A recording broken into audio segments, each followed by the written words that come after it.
Lo estoy viendo ahí en su pantalla, ya tiene rato levantando la mano, entonces no lo está haciendo con... Pedro Nogueira, ¿será Pedro Nogueira? Sí, creo que es el Pedro. Sí. Doctor Pedro Nogueira, adelante, por favor, tiene uso de la voz. Sí, maestro Oscar y maestro Martín, y maestro Espíritu, muchas gracias por esta conferencia tan interesante. Me voy a salir un poquito del tema. Hace 8 días yo le hice una pregunta que en qué momento dado en la primera etapa se podía solicitar al defensor particular que suspendiera la audiencia del juez para poder contraatacar con indicios y pruebas.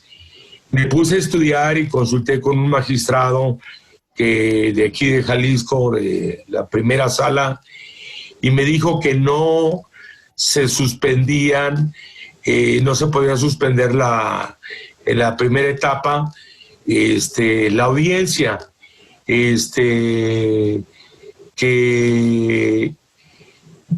pues yo le dije, porque usted nos había comentado que sí se podía solicitar a solicitud del defensor, y él me comentó, bueno, lo único que puedes hacer es solicitar en la ampliación del término constitucional y ahí ofrecer las demás pruebas, pero no se puede suspender a petición del defensor.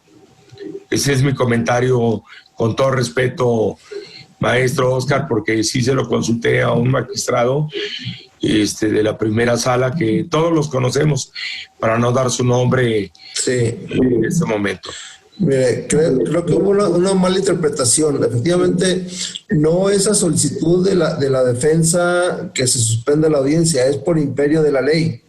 Si el artículo 314, 315 del Código Nacional establece, el artículo 19 nos dice que el imputado puede decidir si en la audiencia inicial en ese momento se resuelve su situación jurídica, lo que se ha llamado audiencia combo, o se acoge al beneficio del término de 72 o 144 horas. Entonces, no es que la defensa esté solicitando, lo único que está haciendo es acogiéndose al beneficio de ese término constitucional. Entonces, forzosamente la audiencia tiene que ser suspendida por imperio de la ley. O sea, no es que el defensor lo solicite, sino que por imperio de la ley la audiencia tiene que ser suspendida. No sé si me explique. Sí, queda claro. Muchas gracias, maestro. Disculpe la molestia. No, al contrario, doctor. Gracias a todo el grupo que conforma el maestro Martín, maestro Espíritu y la licenciada María Cristina. Gracias, doctor Pedro. Gracias. Continuamos. Le damos el uso de la voz al licenciado José Alberto Romero García. Adelante, licenciado José Alberto, con su pregunta. Sí. Sí me escuchan, ¿verdad? Sí, adelante, licenciado. Sí, muchas gracias, maestro Oscar.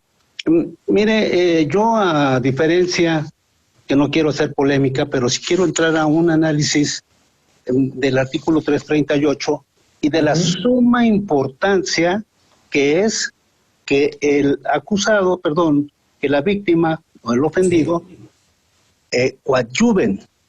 Sí. ¿Por qué? Porque precisamente esa potestad de coadyuvancia le permitirá realizar todos aquellos temas señalados en los vicios formales o bien los medios de prueba. Si no coadyuva y su asesor jurídico descubre pruebas o tiene vicios formales o tiene en su capacidad de análisis y de defensa de su representado, que viene siendo la víctima o el ofendido, ya no podrá intervenir. Y la importancia de esto es que efectivamente dentro de lo que es la no tolerancia del asesor jurídico, porque se allana siempre a todo lo que dice el Ministerio Público, es que haga una actividad, es que tenga una agudeza de protección a sus representados, porque no nada más el agente del Ministerio Público está representando a la víctima o el ofendido. Entonces, si bien es cierto que el Código Nacional de Procedimientos Penales es un Frankenstein, pues entonces aprovechen aquellos que están en la función de de asesor jurídico para poder intervenir a favor de los intereses de su representación, porque si no, entonces este artículo 338 en relación con el 339 y el 340 quedaría obsoleto. Hay la coadyuvancia y esta debe de ser aprovechada. Si no se aprovecha, quedaría nulo todo aquello que pudiera descubrirse o que pudiera aportarse por parte del asesor jurídico, porque obviamente en general ni la víctima ni el ofendido son peritos en derecho. No sé usted qué opina, le agradezco la atención. Al contrario, gracias a usted. Mire, efectivamente, el clamor o esta inconformidad que existía era precisamente eso, que las víctimas no se sentían representadas debidamente y por eso se generó esa figura a la par del asesor jurídico de la coadyuvancia. Coincido con usted, hay personas que por interés personal o por cuestiones muy de ellos quieren estar en las audiencias y fueron aquellas que resintieron el oprobio por parte del imputado, que puedan estar ahí activamente en la audiencia. Entonces, sí, yo lo único, mi comentario era en ese sentido, que aparentemente desde mi punto de vista, desde la propia ley existe un desfasamiento, existe una violación al principio de igualdad entre las partes, pero yo no estoy en desacuerdo con que las víctimas, ofendidos, sean representadas y participen activamente en los juicios.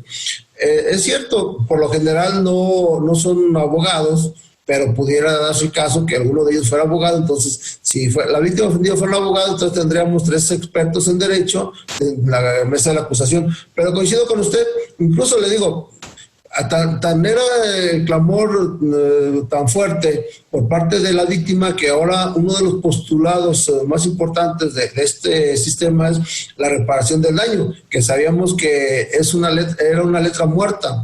Hoy parece ser que ya se está haciendo realidad reparar los daños vía penal. Adelante con la otra pregunta. Adelante, nuestro compañero que quedó registrado como Huawei P10. Licenciado, adelante, tiene el uso de la voz. Muy amable, Rafael Delgado Alvarado, para servirles. Le voy a cambiar su nombre enseguida. Gracias, licenciado Rafael. A usted, muy amable. Respecto a la coadyuvancia, pero en otros tópicos que ya ustedes han tocado, nada más quisiera complementar. En la coadyuvancia, de acuerdo al 20, apartado C de la Constitución, en su fracción segunda, nos cita que la víctima o ofendido tienen el derecho de coadyuvar con el Ministerio Público. Esto es, a que se le reciban todos los datos o elementos de prueba con los que cuente, tanto en la investigación como en el proceso. Y recordemos que el proceso, de acuerdo al 211 último párrafo, abarca desde la audiencia inicial hasta la sentencia firme. Además, tiene el derecho a que se le desahoguen las diligencias correspondientes y a intervenir en el juicio e interponer los recursos en los términos que la ley.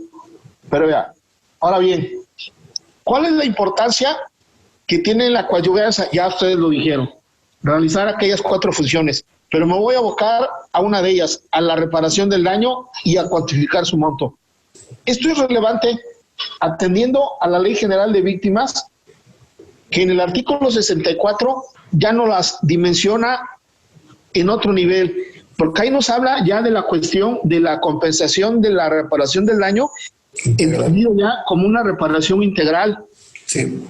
Y esta reparación, poco explotada en el proceso, poco atendida, permite esa reparación no solo a cuestiones vistas ahí en el proceso, sino también a cuestiones morales, a la reparación integral, entendida esta como los efectos nocivos de los hechos que tienen carácter económico o patrimonial, y es más allá. La fracción 6 nos habla incluso al pago de los gastos y costas judiciales del asesor jurídico cuando éste sea privado. Y por último, sobre esta coadyuvancia, nada más quisiera precisar, quizá ya lo dijeron, pero para que quede entendida, la coadyuvancia no es para el asesor jurídico, es para la víctima o ofendido, y esta es útil para que el asesor jurídico lleve a cabo esas funciones del 338. Eso sería mi comentario, maestro. Sí, Es un licenciado. marco constitucional que ya viene. Entonces, usted ya lo dijo, es el término final de los 3 días, pero desde el inicio de la audiencia inicial hasta la sentencia, la Constitución en el 20 apartado C, fracción 2, ya no los establece. Muy amable, maestro. Al contrario, gracias. Sí, efectivamente, la Ley General de Víctimas nos habla ya del famoso de reparación del daño integral. Recordemos que el doctor Sergio García Ramírez, cuando fue miembro de la Corte Interamericana de Derechos Humanos, habló de esos tópicos, incluso también fue de los precursores, aun cuando no lo dijo con esas palabras, también ya lo proponía el control convencional. Entonces, la reparación integral, incluso ya tenemos aquí en México algunas sentencias que han hablado de ello. La reparación integral no solamente es regresarle el dinero o el daño, sino atender, tratar de reponer o recuperar las condiciones que existían previas a la comisión del hecho que la ley señala como delito. Y lo otro es, incluso también ya hemos sido testigos aquí, el actual presidente de la Suprema Corte, Arturo Lero de la Rea, cuando era ministro, fue que impuso aquella sentencia a unos hoteles, hablando precisamente de la reparación integral, fue alrededor de 20 millones de pesos, y también ya tenemos el tópico que se denomina daño punitivo, que entonces ya ahora ya no es como antes, pues la vida cuesta 500,000 pesos, más o menos, conforme con la Ley Federal del Trabajo. Eso, ¿no? Ahora hay que atender otras circunstancias, incluso las expectativas de vida, los ingresos y una serie de condiciones más, los daños morales, daños sociales, daños de toda naturaleza que hay que cuantificar. Efectivamente, México ya está entrando en esa autopista en donde ya la reparación del daño vía integral va a generar precisamente que aquellas personas que sufran las consecuencias de algún delito, pues se les resarza ese daño, pero atendiendo a todos los aspectos que le afectaron en su vida. Sí, coincido con usted, señor Rafael. Muy bien, maestro Oscar. ¿Podemos continuar con la charla? Cuando usted indique, iniciamos otro bloque de preguntas y respuestas.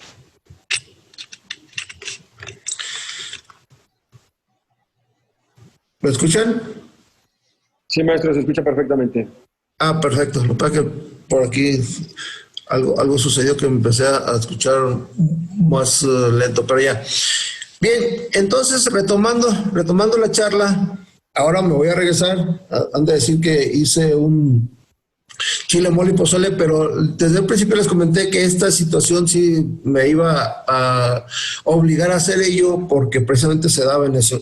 Ahora me regreso al inicio. El objeto de la etapa intermedia, dice la ley, el 304, perdón, 304, dice que el objeto de la etapa intermedia es el ofrecimiento y admisión de medios de prueba. Decíamos ya entonces que la admisión, desde mi punto de vista, no se da en la fase escrita, sino en la fase oral, pero ya es cuestión. Entonces, ese es el objeto, que las partes ofrezcan sus pruebas y el juez, atendiendo, ahorita vamos a hablar del 346, que es la exclusión de pruebas, atendiendo esa circunstancia, vea qué pruebas son de admitirse y qué pruebas no se admiten. Y aquí aprovecho el comentario. El mismo código nos dice, la exclusión de pruebas es apelable, pero ¿qué pasa con la admisión de pruebas? ¿Que un juez no puede equivocarse al admitir pruebas? Pues sí se puede, pero no, el código no nos da la posibilidad de que apelemos cuando se admita una prueba y pensemos que esa prueba fue indebidamente admitida. Si se excluye, sí es apelable. Y la Corte ya de una otra forma confirmó ese criterio porque dijo que admitir una prueba y en forma indebida, si lo consideran algunas partes y provee un amparo indirecto, lo están negando. ¿Por qué? Porque dicen que en ese momento no le está causando ningún agravio personal y directo, porque aún con eso pudiera obtener una sentencia favorable, entonces de nada productivo tendría alzarnos el amparo. Bien, entonces es ofrecer y admitir las pruebas. Y luego otro de las finalidades es depuración de hechos. ¿Cómo depuramos los hechos? Pues precisamente a través de los acuerdos probatorios y la exclusión de pruebas. Es decir, aquellos hechos para no contaminar, para no generar polémicas innecesarias o impertinentes en la etapa de juicio oral, entonces habrá que depurar esos hechos y no van a ser materia del juicio oral o de la audiencia de debate. Entonces, esa es la finalidad o el objeto de la etapa intermedia. Repito, artículo 334 nos dice cuáles son. Entonces es, por un lado, ofrecimiento y admisión de pruebas, y por otro lado, depurar hechos. Bien, me voy a ir ahora al artículo 346. Ahora vamos a dar un brinco hasta allá. Ese artículo 346 precisamente nos habla del debate para excluir medios de prueba. ¿Cuáles son los medios de prueba que debemos excluir? Dice la ley, su primera fracción 346, aquellas pruebas que la finalidad sean dilatar o sean de una otra forma entorpecer la dinámica y la mecánica del juicio. Entonces, aquellas pruebas que se consideren impertinentes, innecesarias o sobreabundantes. No me quiero detener en cada una de ellas porque creo que no hay ninguna confusión en entender cuáles son ellas. Considero más importante entrar en lo que la segunda frase que dice, aquellas pruebas que hayan sido obtenidas con violación a derechos fundamentales. Miren, hay toda una serie de estudios y de doctrinas y escuelas que han analizado precisamente cuáles son las pruebas que se obtienen violentando derechos fundamentales. De ahí tenemos la doctrina del fruto del árbol envenenado, del descubrimiento necesario, de una serie de principios y escuelas que nos han ido, la misma historia nos ha ido generando precisamente esos principios y esas situaciones. Entonces, todas aquellas pruebas que sean obtenidas y que se haya violentado los derechos fundamentales deben ser excluidas. Hago un poco el paréntesis para tener el ejemplo.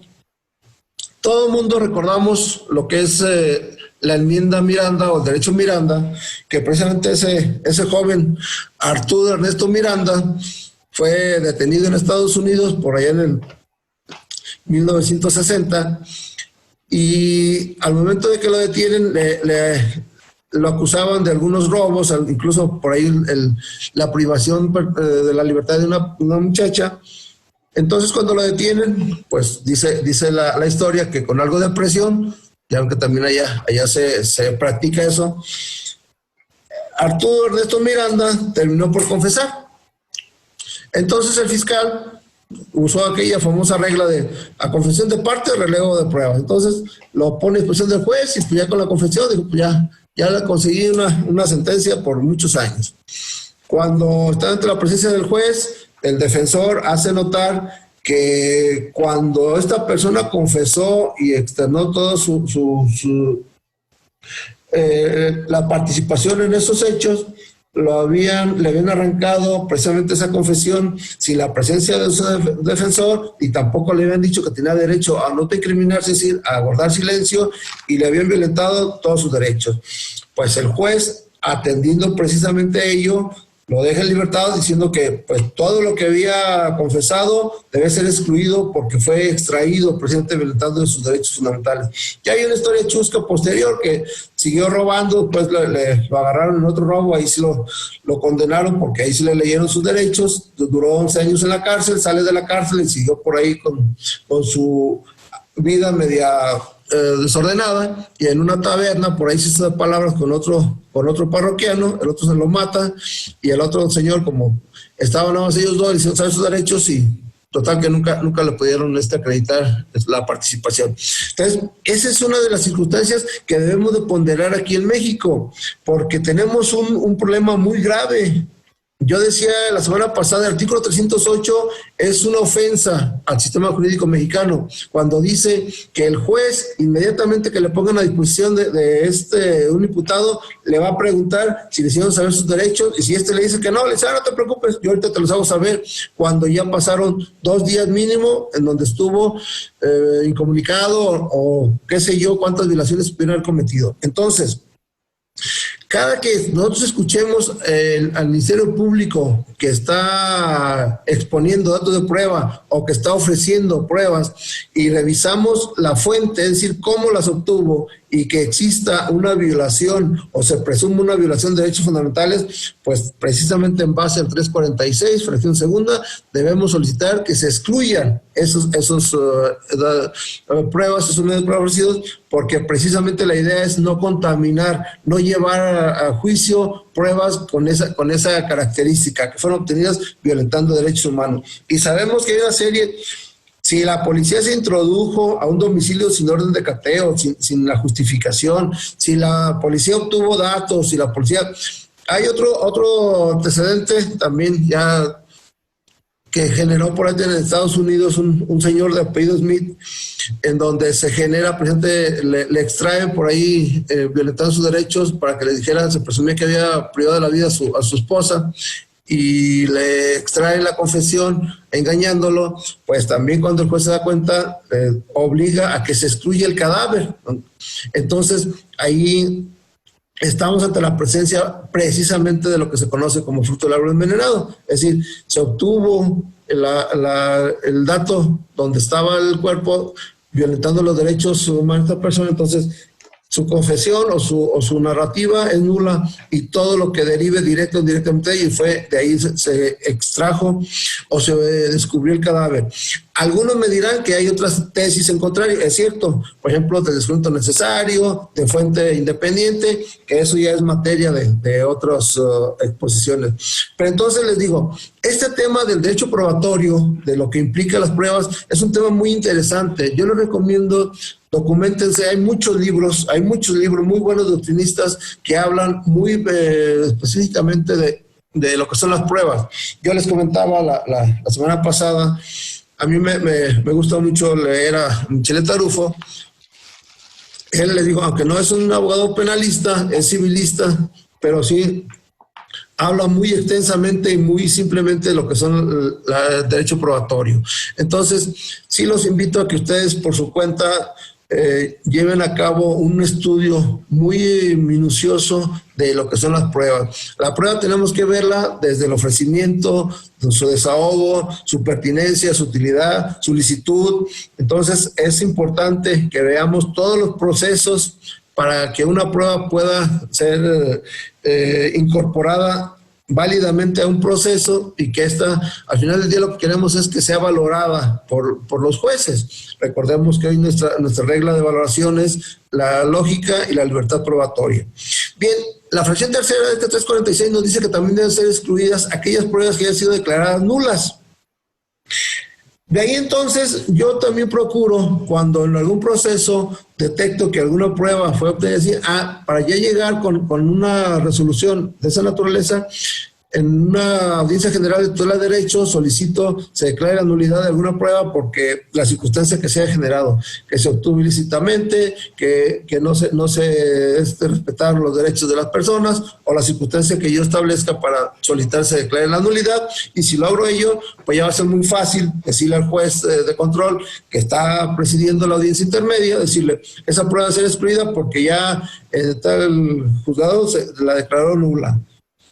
Y algo muy importante, la fracción cuarta de este artículo 346, yo he solicitado en reiteradas ocasiones que se excluyan todas las pruebas de la Fiscalía, en base precisamente a esto, porque si ustedes tienen por ahí a la mano el código, dice que también deben ser excluidas aquellas pruebas que no sean ofrecidas de conformidad con las reglas que establece o el procedimiento que establece el propio código. Entonces, si las pruebas fueron ofrecidas en el escrito de acusación, si las pruebas fueron ofrecidas al inicio de la audiencia intermedia, entonces no fueron ofrecidas de conformidad con lo que establece el código. Reitero, no tenemos así expresamente en el código, en este momento ofrécelas, pero la interpretación que yo he hecho y que espero algún día poder entrar sí directamente en algún foro en contradicción y que bueno la Corte lo esclarezca también, de otra forma nos allane el panorama y ya de una vez se nos quite la duda. O es cierto que se puede ofrecer en el escrito de acusación, o es cierto que se puede ofrecer al inicio de la audiencia, leyendo el escrito de acusación, o se deben de ofrecer inmediatamente después de que el juez verifique que las partes se hayan hecho descubrimiento probatorio, para luego entrar al debate de la exclusión de pruebas. Entonces, en base a esa fracción, siempre le solicito yo al juez que le excluya la totalidad de pruebas a la Fiscalía porque no las ofreció de conformidad con el procedimiento que el propio Código establece. Reitero, y siendo honesto, no he logrado convencer a los jueces, pero yo creo que es más una cuestión del maridaje que existe. Por eso les comentaba yo al inicio, me gustaría escuchar sus opiniones en relación a ello, para fortalecer, para de una otra forma nosotros también ser mecanismos, también ser factores de cambio. En ese sentido, y en la medida que consideremos que esta situación se debe de regular y se debe ya esclarecer para no estar generando presente esta serie de incertidumbres, bueno, pues si conocemos algún legislador, pues también esa es la propuesta para hacer la reforma al código, o que la misma Corte nos aclare, pero debidamente, el panorama. Me gustaría escuchar en este momento opiniones en relación a ello. Muy bien, maestro. Hay una pregunta exactamente con el tema en este momento. Dice, para que nos quedara más claro, desde su punto de vista, como ya lo mencionó, ¿podría repetir cuál sería el momento preciso para ofrecer esas pruebas y entonces poder alegar la nulidad de las mismas? Ok. Voy a tratar de resumirlo porque les repito, es algo amplio. Primero, artículo 335, fracción séptima, dice: el Ministerio Público señalará los medios de prueba que pretende ofrecer, es decir, está hablando a futuro. 340 dice que el imputado de la defensa dentro de los 10 días podrá ofrecer, acá sí usa la palabra ofrecer, pero sin embargo también habla a futuro, ofrecer los medios de prueba que pretenda desahogar en la audiencia. Entonces, leyendo esos dos artículos y luego yéndonos directamente al artículo 344, que es el que nos regula directamente el procedimiento de desahogar la audiencia intermedia, nos dice que iniciará con un resumen de la acusación o una acusación resumida, luego incidente, luego excepciones, luego acuerdos probatorios si existen. Después el juez verificará que las partes se hayan hecho mutuamente el descuento probatorio, y hasta ahí suspende ya el 344, luego ya el 345 nos habla de lo que son presentes de los acuerdos probatorios, y ya el 346 nos habla de exclusión de los medios de prueba. Entonces, desde mi punto de vista, las pruebas deben ofrecerse expresamente una vez que el juez verificó que las partes se hayan hecho el descubrimiento probatorio. Ahí se ofrecen y ya inmediatamente enseguida se entra al debate de la exclusión de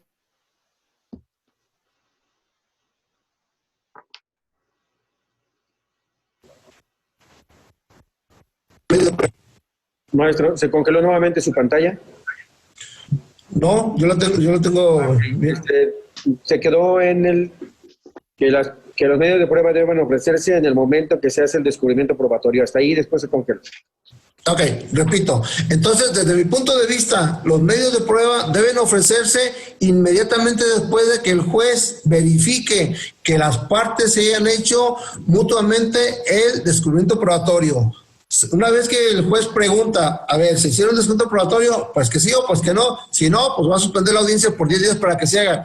Y una vez que se verifique que se hizo el descuento probatorio, entonces entrar precisamente al desahogo. Y es lógico. Ok, estas son las pruebas, ya las mostramos en la defensa a la fiscalía y la fiscalía a la defensa. Estas son las pruebas que pretendo.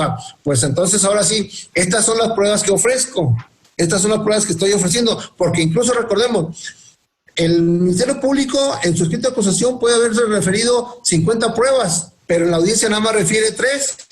Pues esas son las únicas que ofreció, de las otras se está desistiendo. Entonces, por eso, desde mi punto de vista muy particular, y reitero, tratando de entender la dinámica del legislador, o más bien la lógica del legislador, es una vez que se haga se verifique, que se hizo el descubrimiento probatorio, se ofrecen las pruebas para luego entrar al debate de la exclusión de los mismos.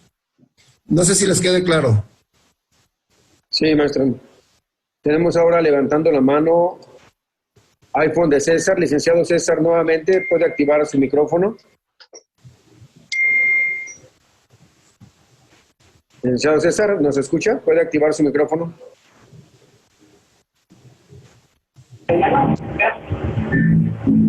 Lo escuchamos, licenciado César. Perdón. Sí, licenciado, estoy totalmente de acuerdo con lo comentado. Nada más, tengo una duda y quiero ver si la puedo preguntar, a ver si me puede orientar. En el caso, ya estamos en el discurso probatorio y todo esto, pero me surge una duda en cuanto que se presenta para su imputación y vinculación a proceso una carpeta de investigación, pero resulta que en ese momento pasa todo esto de la pandemia. Se suspenden términos y se suspenden la audiencia porque se llevó a cabo otra que se alargó y se pospuso para nueva fecha. Pero resulta que en cuanto a los delitos, cuando el procedimiento se lleva todo bajo dos delitos y al final, y es diferente a la que le conté anteriormente, aunque parezca parecida. Al final, sin hacer una reclasificación de delitos, el Ministerio Público manda su carpeta para la acusación con dos de los tres delitos diferentes. ¿Ahí qué procede? Bien, ahí sería explicarle al juez presente que no existe congruencia entre la imputación y la acusación, por ende se estaría alterando los derechos de la defensa. Si el juez no atiende eso, yo promovería un amparo indirecto aduciendo precisamente ello, que la Fiscalía, faltando a sus deberes de objetividad, lealtad y lo que establece el 125 nacional, inadecuada y con violación de derechos fundamentales, hizo una imputación por unos delitos y está acusando por otros diversos. Repito, hay un principio que se llama de congruencia y esa congruencia debe de existir desde la imputación, vinculación, acusación y sentencia. Entonces, si le están imputando por una cuestión y luego le acusan por otra, pues efectivamente está completamente desfasado. Ahí el juez, en estricto apego a derecho, deberá de decretar esa acusación como inexistente, precisamente por la violación que se está haciendo de los derechos fundamentales del imputado, porque no existe, repito, congruencia y la ley no permite que se haga ese tipo de distorsiones en ese sentido. Incluso en México, por disposición de la propia Constitución, artículo 19, decimos que la litis, y digo en México porque en otros países la litis se cierra con la acusación. Pues no, aquí en México el artículo 19 dice que el proceso se seguirá con los hechos que fueron materia de la vinculación. Entonces, más específicamente de la imputación. Entonces, ¿en dónde se cierra la litis penal aquí en México? Pues precisamente cuando el Ministerio Público expone sus hechos, que los hace en la imputación. Entonces, desde ahí, repito, pueden hacer reclasificaciones de delitos, más no variaciones. Entonces, peor en ese sentido, si le imputaron un delito y le quieren acusar por otro, pues efectivamente es una total desfasamiento y violación de los derechos fundamentales del imputado. Eso el juez de control debe, porque reitero, acuérdense lo que establece el primero constitucional, están obligados los jueces a respetar y garantizar los derechos humanos. Entonces ahí, en estricto sentido, el juez, atendiendo precisamente a ese clamor, debe de decirle al Ministerio Público, no puedo permitir que le levantes una acusación al imputado cuando le acuses de esto cuando le imputaste otra investigación. Entonces, no hay congruencia, por lo tanto, no puede llevarse a cabo o continuarse el procedimiento. Y en caso de que el juez de control, con todo y eso, continúe, pues ser presentado un amparo aduciendo precisamente todas esas violaciones y muy seguramente el amparo lo van a conceder. Muy bien, tenemos una pregunta por WhatsApp, maestro. Sí. Tal vez no va con el tema, pero la hicieron en el bloque anterior. Yo tengo una duda ahí. El Ministerio Público Federal me negó copias del expediente porque dice que no tengo derecho. Yo soy la víctima. ¿Ahí procede el amparo? Sí, de hecho, creo que ha habido una serie de confusiones y, repito, el Ministerio Público sigue actuando con muchas formas viciadas que trae arrastrando del sistema tradicional. Por supuesto, incluso si usted revisa el artículo 50 del Código Nacional, mientras no sea una audiencia, no sea una cuestión privada que tenga que ver con menores o otras circunstancias, hasta personas que no tengan interés jurídico en la carpeta o en ese proceso pueden solicitar copia de las mismas. Máxime, una víctima, por supuesto, es uno de los derechos que consagra el código, tener precisamente el acceso a las carpetas y obtenga todo aquello que requiera presente para vigilar la tutela de sus derechos. Por supuesto que el MPS que está refiriendo actuó violentando los derechos fundamentales de esa víctima. Sí tiene derecho a que se le otorguen las copias de la carpeta. Muy bien, le damos el uso de la voz nuevamente al licenciado Alberto Romero. Puede activar su micrófono, licenciado Alberto Romero. Muchas gracias, Martín. Maestro, usted empezó precisamente esta disertación aludiendo al artículo 346, en donde nos dice precisamente cuáles son, en su caso, aquellas pruebas que no podrán ser y las que deben ser excluidas. Pero yo tengo la inquietud, ¿verdad?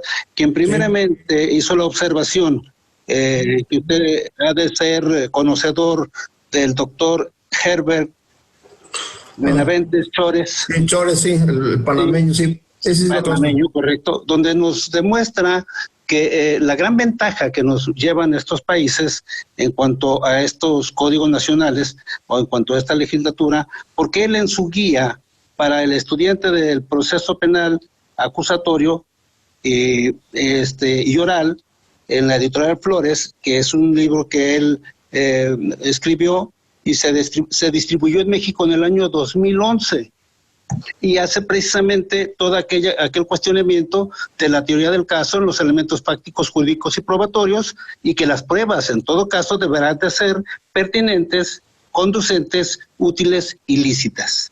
De aquí, si sabemos que llevan estas cualidades, ya extraemos en definitiva cuáles son aquellas que no deben de ser o no deben de considerarse como ofrecidas, ¿verdad? Entonces yo más quiero saber qué opina usted al respecto en relación a esa ventaja que nos llevan con la gran desventaja que tenemos con este Frankenstein que usted también hizo mención. Muchas gracias. No, al contrario, gracias, Alberto. Mire, con el respeto que merece el doctor Herbert Benaventes Chores, yo lo he leído, incluso hemos participado por ahí hemos coincidido en alguna ocasión por ahí en Cuernavaca, junto con, ya que va muy de la mano con el maestro Hidalgo, Murillo. Ellos iniciaron años antes que nosotros con este sistema. La experiencia del doctor Herbert Benaventes, él fue fiscal del asunto Fujimori, y el caso del doctor Hidalgo Murillo fue juez, creo, en Costa Rica. Yo creo, y le repito, desde mi muy humilde opinión y con el respeto que merecen ellos dos, han creado o han querido que nosotros nos sometamos a sus disposiciones.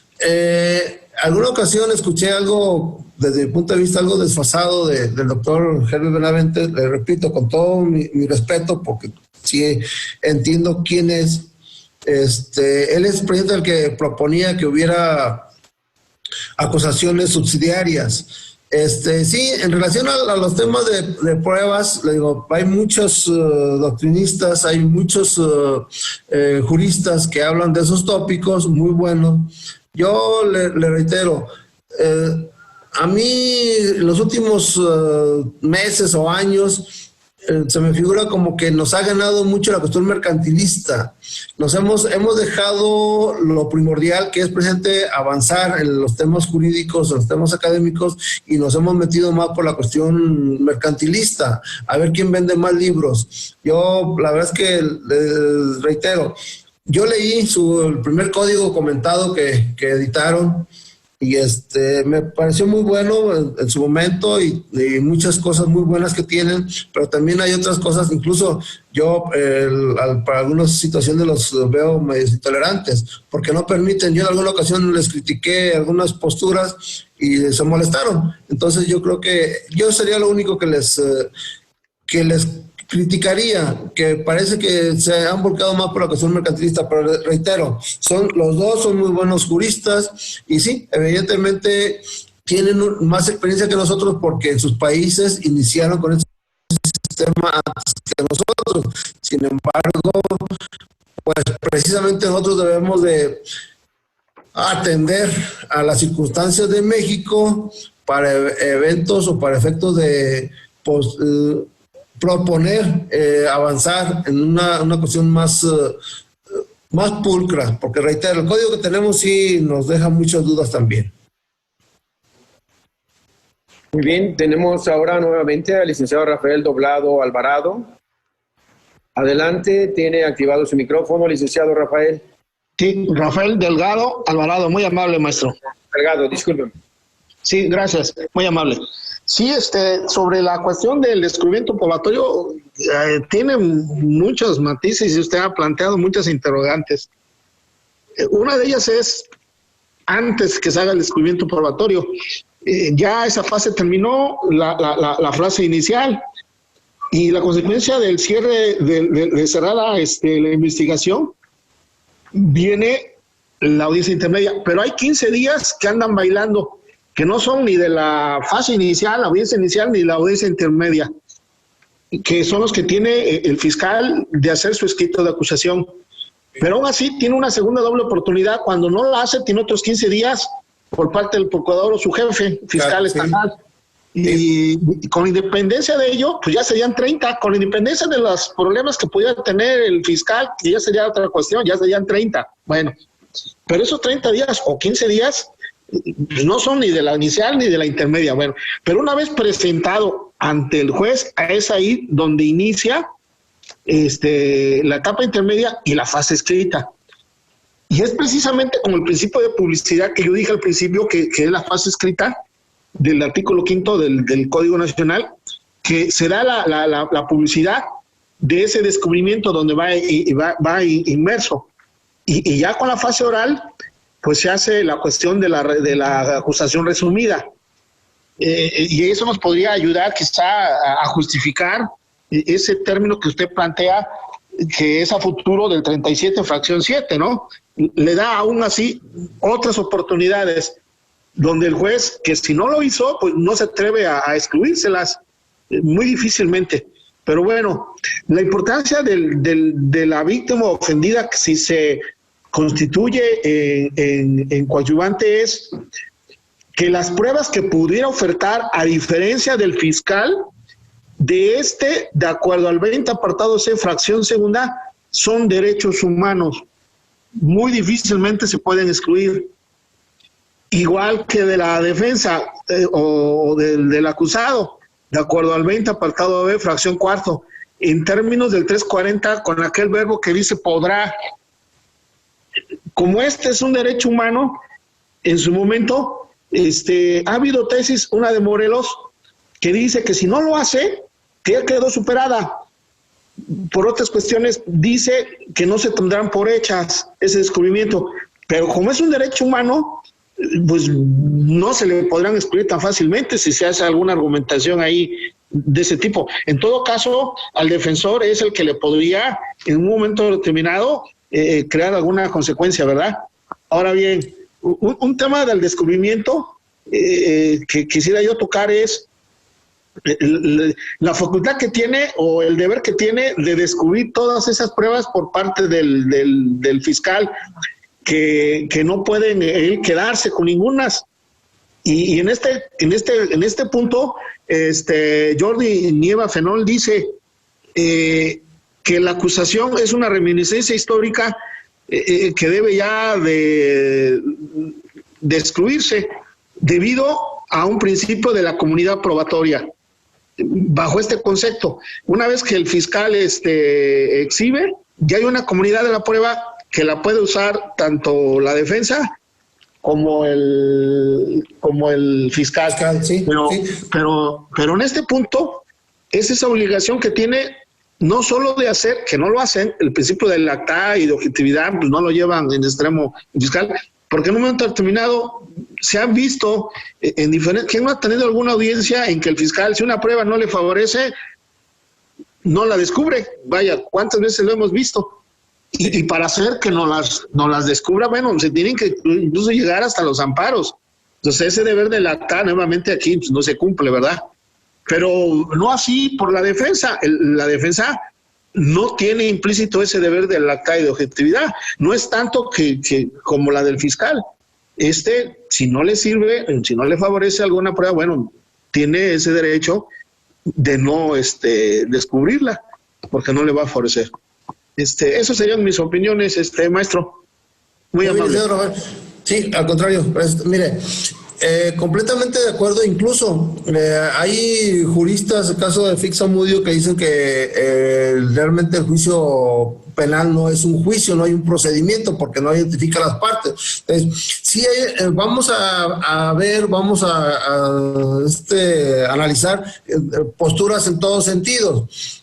La misma Corte ha establecido en el caso, por ejemplo, de las pruebas, prácticamente no son pruebas de la Fiscalía y no son pruebas de la defensa, son pruebas del proceso. ¿Por qué? Los testigos de la Fiscalía, si yo los contrainterrogo, a lo mejor me van a beneficiar a mi causa. Igual los que yo pueda llevar, igual un dictamen pericial. Recuerden que uno de los postulados también es esclarecimiento del hecho.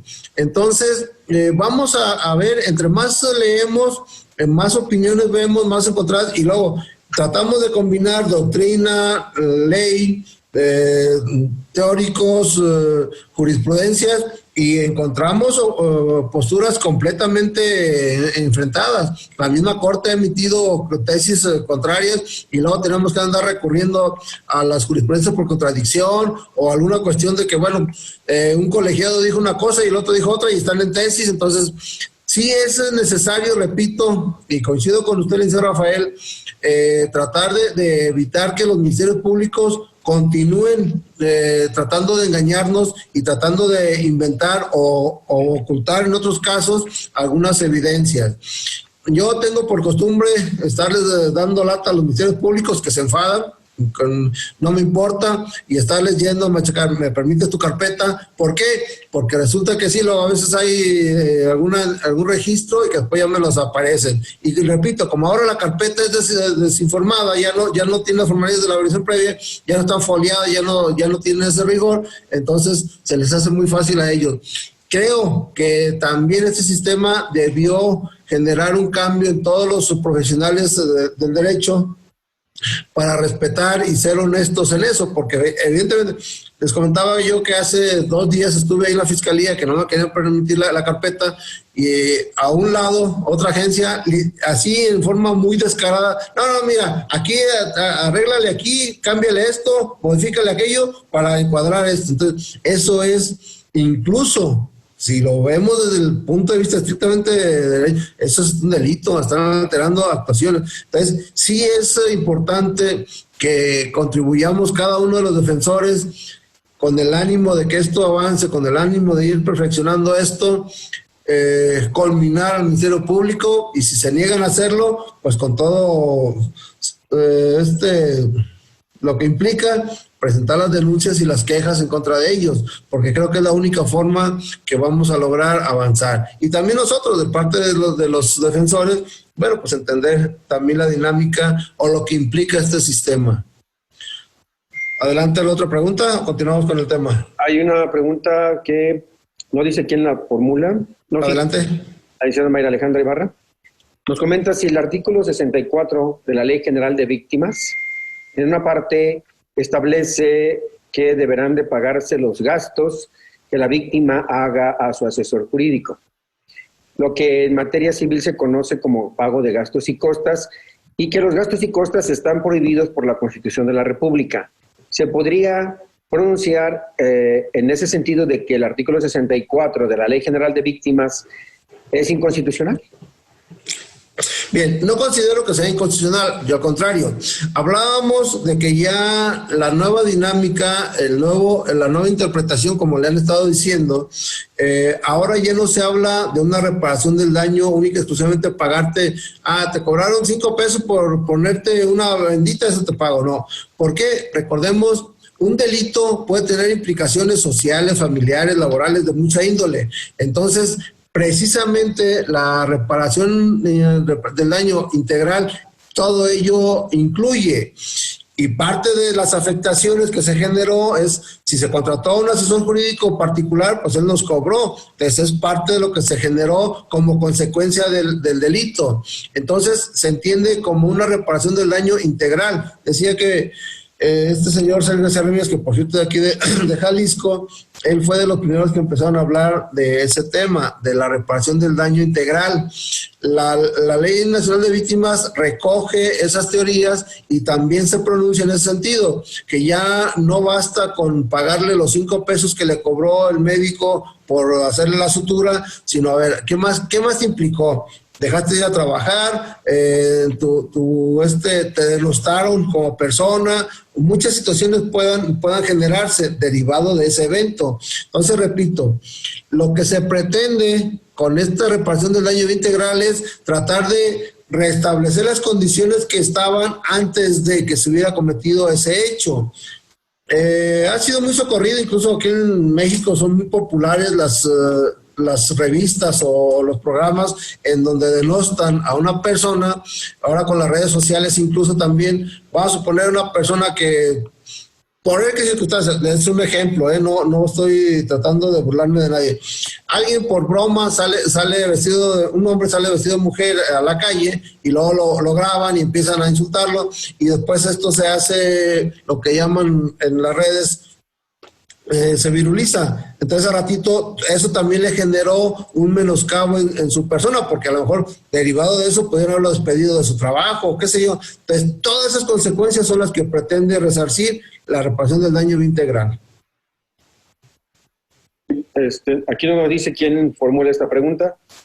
Dice, en un asunto personal, se llegó el momento de la acusación, se le dieron los 10 días para que se nombrara como coadyuvante y se ofrecieran los medios de prueba que se tenían al alcance de cada uno de ellos. Finalmente, el juez, por considerar que se trataba de un asunto en el cual se podía resolver mediante un sistema alternativo, los llamó y les comentó que si ya habían hecho el descubrimiento probatorio. Inclusive le llamó la atención a la gente del Ministerio Público porque no lo había hecho, y al parecer en ese momento la defensa sí lo llevaba. El juez no sancionó a nadie, no les dijo nada, solamente los invitó a que tuvieran una conversación para llegar a un arreglo y resolver de otra forma el asunto. En ese aspecto, el juez, ¿qué debió haber hecho? ¿Fue correcto lo que hizo, maestro Oscar? La ley de justicia alternativa establece que es obligación para las autoridades precisamente establecer las condiciones para, si el hecho lo posibilita, se lleven a cabo las salidas alternativas, en este caso que podrían ser acuerdos reparatorios, suspensión, me imagino que es un delito de esa naturaleza. Entonces, sí es obligación del juez nada más informar. Miren, existen estas otras formas para llevar a cabo la solución del conflicto que tienen ustedes, pero no es obligación de las partes. Si alguna de las partes pronuncia que no es su deseo someterse a esos métodos, pues no es obligación. Entonces, nada más para repetir, es obligación para la autoridad informar y establecer las condiciones para que se posibilite una salida alterna, pero no es obligación de las partes, se llama principio de voluntariedad, someterse a esos métodos. Entonces, el juez considero que a lo mejor viendo que había la probabilidad de que el asunto se resolviera en un método alterno, por eso fue por lo que propuso ello. Dice, pero en algún caso el Ministerio Público incurrió en alguna responsabilidad por no haber realizado el descubrimiento probatorio, así como la defensa. Habría que analizar cuáles fueron las consecuencias. Miren, Una vez que lo que estábamos comentando, el juez pregunta a las partes, a ver, ya se hicieron respectivamente el centro probatorio. Yo siempre, cuando no lo han hecho, le digo al juez, no, la fiscalía ha incumplido en su obligación de hacerme el centro probatorio, porque ahí sí es obligación de la fiscalía citarme a su bodega de evidencias para mostrarme cuáles son sus evidencias precisamente. Entonces, cuando yo le digo eso al juez, el Ministerio Público siempre responde que ya me dio las copias de la carpeta, y los jueces, eso no es hacer un completo descubrimiento probatorio. Entonces suspende la audiencia hasta por 10 días para que se lleve a cabo el descubrimiento probatorio. Pero tanto así como una responsabilidad del Ministerio Público, habría que ver si destruyó, se alteró o ocultó alguna evidencia. Ahí sí incurriría en responsabilidad vía cadena de custodia. Muy bien, gracias, maestro. Tenemos otra pregunta por WhatsApp. Sí. Conforme al artículo 337, descubrimiento probatorio, el Ministerio Público solo puede señalar que presentará 3 testigos, pero nunca descubrió presentando las entrevistas. ¿Se puede solicitar la exclusión conforme al 346 o realizar debate al momento del descubrimiento probatorio? Pues a la defensa se le exige presentar las entrevistas de sus testigos. Gracias, atentamente, Laura Cárdenas. Mire, yo, si fuera el caso, yo no haría nada y esperaría al momento de la audiencia hacer el contrainterrogatorio. Si revisa lo que dice el último párrafo del artículo 371, dice que los testigos serán examinados de entrevistas previas. Entonces, si no existe una entrevista previa y la están ofreciendo a alguien como testigo, pues es evidenciarlo en la audiencia de debate, que ese testigo no puede ser interrogado, puede ser cuestionado, porque no existe precisamente una entrevista previa. Entonces, yo, desde mi punto de vista y como consejo, le diría eso, que no haga ninguna manifestación, porque si lo hace, se le van a subsanar esa irregularidad. Entonces, ya en la audiencia de debate, en el juicio oral, cuando se esté pretendiendo interrogar a esos testigos, pues entonces, acuérdense que 375 habla precisamente de las cuestiones que podemos identificar. Primero, 371 dice, serán examinados de entrevistas previas. Entonces, si no existe una entrevista previa, bueno, pues vamos al 375 establecer para evidenciar contradicción o superar contradicción. ¿En dónde está la entrevista? No existe, por lo tanto, no pueden ser interrogados o examinados esos testigos. Muy bien, maestro. Hay otra pregunta, es si puede poner un ejemplo para excluir un medio de prueba por violación a los derechos humanos. Ok, un ejemplo muy práctico. Todavía aquí en México se está ventilando mucho eso de las... Incluso lo estamos viendo, lo presumen los policías, detienen a una persona y el policía, sin respetarle derechos fundamentales, lo entrevista, aun cuando no lo golpee, pero no estuvo presente el defensor. Y vamos a suponer que es un homicidio y por ahí el imputado, a través de entrevista que le hacen los policías sin la presencia del defensor, le dice dónde dejó el arma. Y ya después encuentran el arma, la descubren y el Ministerio Público pretende ofrecer esa arma como prueba. Pues se debe excluir esa prueba porque el dato que les dio el imputado de dónde había dejado el arma le fue extraída violentando sus derechos humanos. Entonces, tanto lo que él declaró que le perjudica como el haber descubierto el arma deben ser excluidos porque fueron obtenidos violentando derechos fundamentales. No sé si con eso les quede claro. Desde luego, maestro. Por el momento no tenemos preguntas en este bloque. A ver, van a hacer una pregunta. Sí, van a formar una pregunta. Adelante, licenciada. Hola, buenas noches. Disculpe, maestro. En el artículo 344 del desarrollo de la audiencia,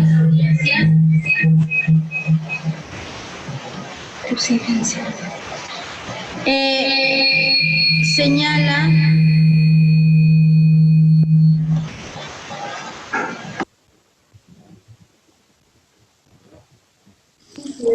Perdí el audio. Parece que hay reverberancia, maestro. Pero, a ver, permítame que me la formulen y enseguida se la realizo. ¿Podría manifestar ¿Cuál sería una incidencia que considere relevante presentar al momento que considere relevante presentar al momento de que el Ministerio Público realizó su exposición resumida de la acusación? de que el Ministerio Público realizó su exposición resumida de la acusación. ¿Cuál sería una incidencia? Bien. Los incidentes pueden ser diversos, desde relaciones procesales hasta incidentes, por ejemplo, si se requiere preparar alguna evidencia o alguna cuestión. Está muy bien. Entonces, los incidentes pueden ser diversos. Se nos ocurre ahorita algún incidente en donde la defensa No se escucha bien. Perdón, No se escucha bien su audio, maestro. ¿no se escucha? No, se escucha como con disturbio. A ver, bueno. Déjame ver.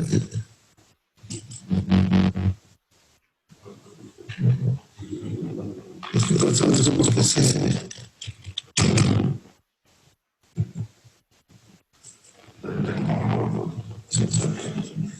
¿Así me escuchan mejor? Maestro Martín. Sí, se escucha un poco con disturbio. No se escucha tan claro como hace un momento, maestro. A ver, ya lo escucho mejor. No.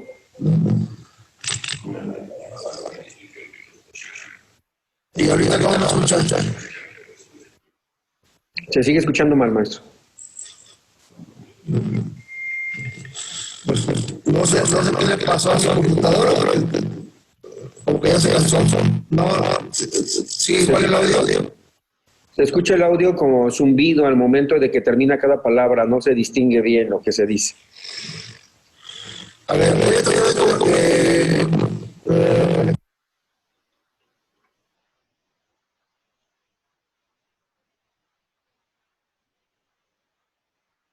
Bueno, nos indican por Facebook que hay un contratiempo, lo van a resolver, maestro.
Maestro Martín. Maestro Martín. ¿Se escucha reverberancia? Es decir, tal vez tenga dos dispositivos conectados. ¿Aló? De hecho, me salí de la computadora. Ya se escuchó. A ver.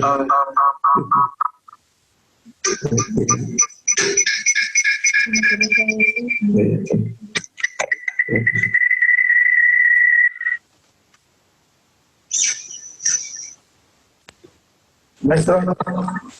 Lo escucho mejor ahorita. Su imagen. ¿Ya me escucha mejor? Ya, a ver, pues nuevamente. ¿Ya me escucha mejor, maestro? Probando audio. No, se escucha igual que hace un momento, maestro. No sé, entonces.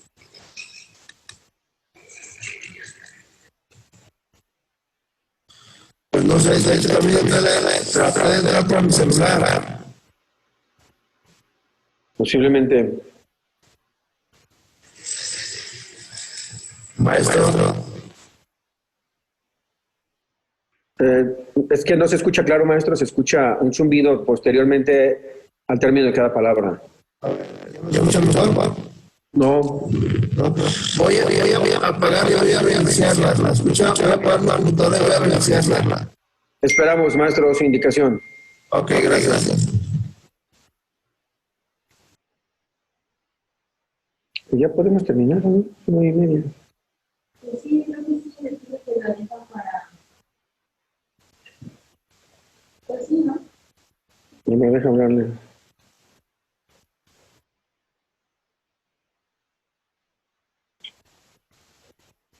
Buzón Movistar. La llamada.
Buenas noches, integrantes.